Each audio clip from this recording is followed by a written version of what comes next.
This past weekend, 21 Crosscheck did a video about Colossians 2:9 and how it demonstrates Jehovah's Witness theology. And we could certainly argue about the first part, about the whole this of D, but certainly there's no two ways around the second part. Absolutely no two ways. All the fullness of D dwells bodily. And this absolutely crushes the notion that Jesus did not possess a human body upon his resurrection. Now, I've not really seen a whole lot of attempts to defend this from your local neighborhood JW apologists either. I want to show you a note from Barnes' Notes on the Bible. Zero in this. It says bodily, somatos. This word is found nowhere else in the New Testament, although the objective bodily, somaticos, occurs twice, Luke 3:22 in a bodily shape, and 1 Timothy 4:8 for bodily exercise profits little. The word means having bodily appearance instead of existing in spiritual form, which is what Jehovah's Witnesses claim was the case with Jesus after the resurrection. Now, putting this aside, I have done a video like this in the past with Jehovah's Witnesses and Mormons, and it's time to dust it off again.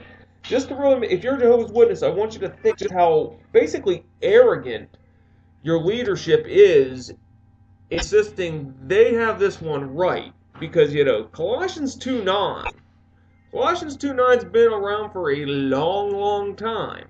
We've been reading Colossians 2:9 for a long, long time.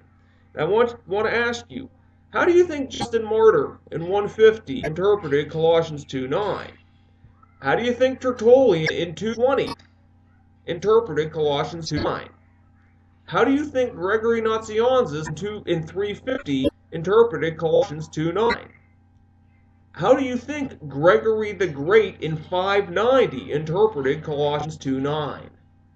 How do you think Venerable Bede in 690 interpreted Colossians 2:9?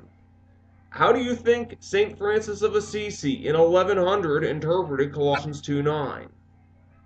How do you think St. Thomas of in 1220 interpreted Colossians 2:9? How do you think Martin Luther in 1520 interpreted Colossians 2:9? How do you think John Wesley in 1770 interpreted Colossians 2:9?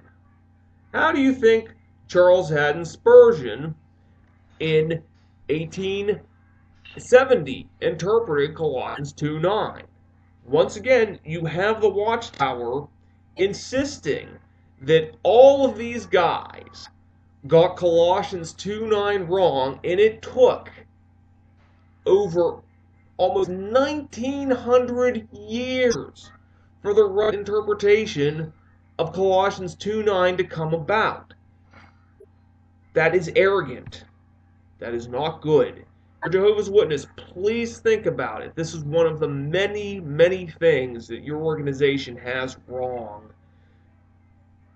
Come out of it and come to the real Jesus Christ, and he will guide you by his Holy Spirit to all truth.